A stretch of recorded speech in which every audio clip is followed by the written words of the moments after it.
तो वैदिक योग सलाह योग चैनल पर आप सबका साथियों का स्वागत है। तो ये वेदांत जी हैं, तो ये आपको करके दिखाएंगे। जो हमारी रीढ़ की जो हड्डी होती है, थोड़ा सा बता देता हूँ मैं। हमारी निरोगता यानी शरीर की निरोगता जो होती है और मन की स्वस्थता जो होती है, उसका आधार जो होता है ना, हमारी रीढ़ की हड्डी होती है। रीढ़ की हड्डी कोई छोटी बात नहीं है। एक तरह से हमारा शरीर जो है ना, ये रीढ़ की हड्डी के ऊपर टंगा हुआ होता है। जैसे खुट्टी के ऊपर हम कोई वस्त्र टांग देते हैं, तो ठीक ऐसे ही पूरा का पूरा ये हमारा शरीर जो होता है, ये पूरा का पूरा भार जो होता है रीढ़ की हड्डी के ऊपर टंगा हुआ है एक तरह से। ये कंकाल जो होता है ना, कंकाल बोलते हैं, कि पूरा शरीर जो रीढ़ की हड्डी के ऊपर टंगा हुआ है। तो इतना बड़ा महत्व इसका। और ये तो शारीरिक बात है, दैहिक या कायिक बात कही जा रही है। लेकिन यदि और इससे गहराई में भी हम जाते हैं, योग संबंधी गहराइयाँ जो होती हैं, योग संबंधी अनुभूति की गहराइयाँ जो होती हैं, वो विभिन्न प्रकार के जो प्राणायाम होते हैं, विभिन्न प्रकार की जो मुद्राएं जो होती हैं, विभिन्न प्रकार की नाड़ियाँ जो होती हैं, और उनको अनुभूत करना जो होता है, तो उनसे भी कहीं ना कहीं इस रीढ़ की हड्डी का संबंध है। वो अपने हठ योग के ग्रंथों में या तंत्र योग के जो ग्रंथ हैं या मंत्र योग के जो ग्रंथ हैं, उनमें विविध प्रकार की जो बताया गया है कि भाई ईड़ा, पिंगला और सुषुम्ना, वो नाड़ियाँ कहीं ना कहीं रीढ़ की हड्डी के या तो भीतर हैं या दाएं बाएं तरफ हैं। वो एक विवाद की बात है, उसमें नहीं जाना। तो कहीं ना कहीं वो तीन नाड़ियों का संबंध भी इसी से है। और जो बार बार बताया जाता है कि तीन मुख्य नाड़ियाँ हैं, ईड़ा, पिंगला और सुषुम्ना, और फिर बताते हैं 19 नाड़ियाँ, और फिर बताते हैं 101 नाड़ियाँ, और फिर बताते हैं 72,000 नाड़ियाँ, और फिर बताते हैं 72 करोड़ नाड़ियाँ, जो कि हमारे कहाँ से निकलती है, हमारे नाभि के अंदर से, मणिपुर चक्र से निकल करके पूरे शरीर के अंदर जो है फैल जाती है। यानी एक तरह से वो ऊर्जा के बहने के रास्ते हैं, वो ऊर्जा के बहने के पथ हैं, जिससे ऊर्जा बहती है। और उसमें कोई रुकावट जब आ जाती है, कोई बाधा जब आ जाती है, तो तभी हम बीमार होते हैं। कोई व्यक्ति तभी बीमार होता है जब वो ऊर्जा के बहने के पथ जो होते हैं, ऊर्जा के बहने के जो रास्ते जो होते हैं, प्राण ऊर्जा के बहने के जो रास्ते जो होते हैं, उनमें कोई रुकावट आ जाती है। बीमारी की शुरुआत वहीं से होती है। और बाहर जब हमें कोई कोरोना हुआ या कोई बुखार हुआ, टाइफाइड हुआ या डेंगू हुआ, चिकनगुनिया हुआ या टीबी हुई या और जितने प्रकार की बीमारियां जो होती हैं, बाहर जो दिखाई देती हैं वो तो बाद में दिखाई देती हैं, लेकिन उनकी शुरुआत कहीं ना कहीं बहुत पहले हो चुकी होती है। और वो कहाँ होती है? प्राण ऊर्जा के बहने के जो रास्ते जो होते हैं, और उसमें 72 करोड़ नाड़ियां जो योगियों ने बताई हैं, तो उनमें कहीं ना कहीं रुकावट आती है। तो ये रीढ़ की हड्डी के व्यायाम जो होते हैं, ज़्यादा समय नहीं लगता, 5 या 6 प्रकार के व्यायाम इसमें। और इस योग में मैं कहूँगा स्वामी देव मूर्ति जी ने इनके ऊपर जो काफ़ी जोर दिया, देश विदेश में जो काफ़ी प्रचार किया उन्होंने, स्वामी देव मूर्ति जी ने, तो उनके प्रति हम धन्यवाद दिए हैं। तो ज़्यादा नहीं, सिर्फ 5 मिनट लगते हैं, तो 5 मिनट में ही आप इनको जो समाप्त कर सकते हो।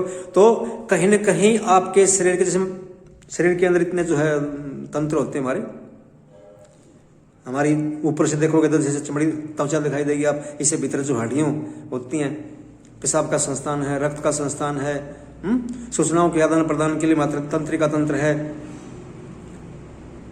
और कुछ बहिर्स्रावी ग्रंथियों का संस्थान है, अंतःस्रावी ग्रंथियों का संस्थान है। तो कई प्रकार के संस्थान जो होते हैं, तो उन सब में ये जो रीढ़ की हड्डी के जो व्यायाम जो होते हैं, ये अति लाभकारी है।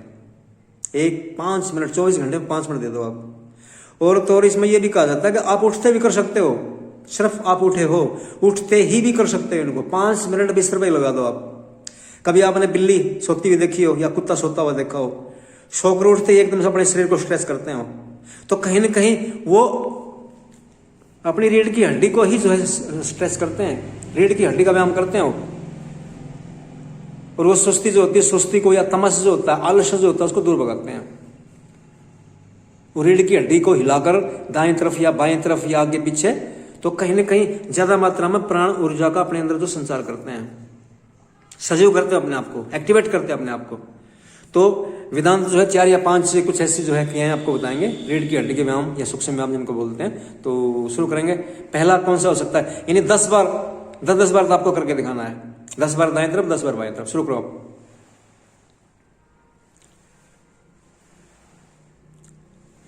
घुटने मिले हुए रहेंगे। 10 बार बाएं तरफ, 10 बार दाएं तरफ। और जब मुड़ते हो, जब बेंड करते हो ना आप, स्ट्रेच करते हो, तो श्वास भीतर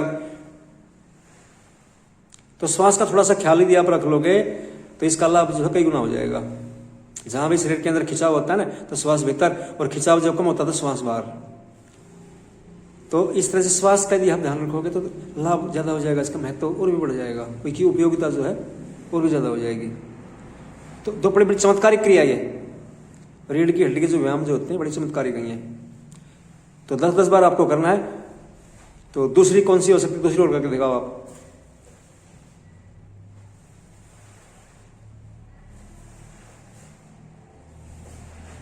और देखो रीढ़ की हड्डी में बताते हैं ना 33 छोटी छोटी हड्डियां होती हैं, 33 छोटी छोटी हड्डियां होती हैं, जिसमें से 23 या 24 बताते हैं वो हिलती हैं। एक हड्डी दूसरी हड्डी के ऊपर एक तरह से रुकी हुई, बीच में वो कुछ तरल पदार्थ सा भरा हुआ होता है, जिससे हमारा शरीर जो है हम उठते हैं, बैठते हैं, अपने शरीर को मोड़ सकते हैं। तो ये रीढ़ की हड्डी जो होती है, सारा का सारा, मैंने जैसे पहले सारा का सारा धर्म जो होता है इसी के ऊपर निर्भर होता है। और हम व्यक्ति जो होते हैं ना, मानव प्राणी जो होता है, वो बीमारी इसीलिए है क्योंकि वो खड़ा हुआ है, रीढ़ की हड्डी उसकी सीधी खड़ी हुई है। तीसरी क्रिया जैसे, तीसरी कौन सी होगी, तो जैसे मैं बता रहा था, तो मनुष्य जो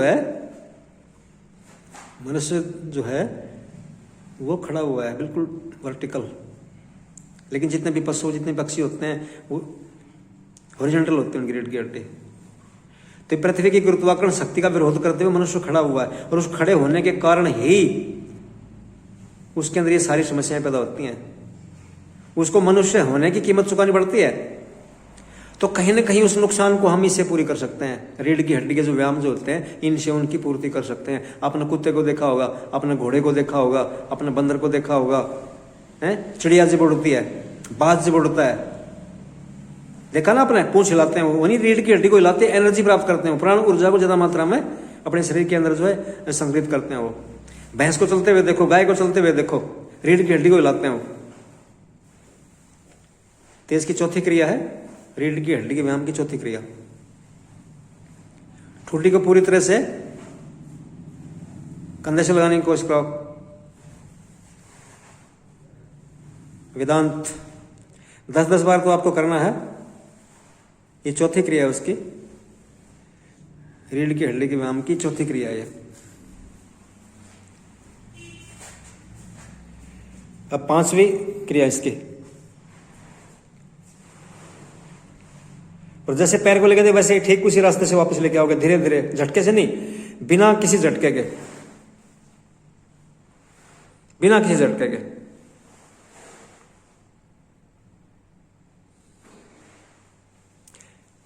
इसको 5 बार ही कर ले, ज्यादा करने की जरूरत नहीं। इसको पैर बिल्कुल सीधा, शाबाश शाबाश, और जैसे लेके गए थे वैसे जो है धीरे धीरे करके वापस ले आओ। झटके से बिल्कुल नहीं करना है, आहिस्ता आहिस्ता आहिस्ता, पूरे ध्यान से, पूरी सजगता से, अपने शरीर के साथ में, अपने श्वास के साथ में रहे। और इसकी अंतिम करो अंतिम क्रिया जो होती है इसकी अंतिम क्रिया जो होती है, कभी आपने घोड़े को देखा हो, कभी आपने घोड़े को देखा हो, हाथ पीछे की तरफ कर लो, छोड़ दो इसको, हो गया ये हो गया, हाथ पीछे की तरफ करो, पीछे की तरफ करो, हाथ लेट जाओ आप, लेटो। जैसे घोड़ा सारा दिन बंधा हुआ होता है, एक पैर बखड़ा हुआ होता है, और फिर भी वो थकता नहीं कभी भी, क्योंकि वो एक क्रिया करता है, अपनी रीढ़ की हड्डी को जो है एक्टिवेट कर लेता है, रीढ़ की हड्डी को हिलाता है, रीढ़ की हड्डी को हिला करके जो एनर्जी, ऊर्जा, प्राण ऊर्जा को प्राप्त करता है वो। तो आगे पीछे दाएं बाएं घूमता हो, दाएं बाएं घूमता हो तो घूम के दिखाओ। तो ये आपको वैसे लग रहा होगा, बालवत लग रहा होगा कि भैया क्या कुछ नहीं है, लेकिन करके देखना आप कभी, जब आपके अंदर थकान हो, बहुत ज्यादा थक चुके हो, चूर हो चुके हो, कभी करके देखना आप। 10 बार दाएं तरफ, 10 बार बाएं तरफ घूम के देखना, ऐसे इतना रिलैक्स हो जाओगे, इतना हल्के हो जाओगे, इतना मजा आ जाएगा। तो ये लगभग 6 प्रकार की क्रियाएं जो वेदांत ने आपको करके दिखाई हैं। रीढ़ की हड्डी के जो है व्यायाम बोलते हैं इनको। रोक दो। और अंत में जैसे यदि आपके पास यदि समय है तो विश्राम कर सकते हो। विश्राम के लिए बालासन सबसे अच्छा होता है, लेट करके विश्राम कर सकते हो यदि आपके पास समय है तो। यानी बिस्तर से उठते हुए करते हो तो विश्राम की जरूरत ही नहीं है, क्योंकि आपको एक्टिवेट होना, आपको काम करना है। यदि आप व्यायाम वगैरह कर रहे हो, आसनों का अभ्यास कर रहे हो, प्राणायाम का अभ्यास कर रहे हो और उस वक्त आपने ये क्रियाएं यदि की हैं तो फिर थोड़ा सा विश्राम कर लेना जरूरी है। और वो विश्राम बालासन की अवस्था होती है। अपने घुटने को आगे लेके आओ, कोहनी और घुटना मिलेंगे और पंजा, पैरों का पंजा पीछे की तरफ करो आराम से, बिल्कुल पूरे शरीर को रिलैक्स, शरीर का एक एक अंग जो है बिल्कुल शिथिल हो जाए, बिल्कुल शांत, बिल्कुल शांत, शरीर पूरी तरह से ढीला। इधर शरीर को संदेश दो मेरा पूरा शरीर जो है शिथिल हो चुका है। आपके पैर, आपकी पिंडलियां, आपके घुटने, आपकी जांघें, आपके कूल्हे, आपका पेट, आपकी छाती, कोहनियां, हाथ और आपका जो है सिर, हाथ, पैर, मुंह, नाक, कान पूरी तरह शिथिल हो चुके हैं। और फिर आपका श्वास जो है शांत हो चुका है, शांत शांत शांत। तो फिर खुद की गहराइयों में उतरने की कोशिश करें, छोड़ दे पूरी तरह से। 1 या 2 मिनट जो है इस तरह कर ले, बिल्कुल शांति छा जाएगी। तो ये थे रीढ़ की हड्डी के व्यायाम। तो धन्यवाद सभी साथियों का, बहुत बहुत धन्यवाद।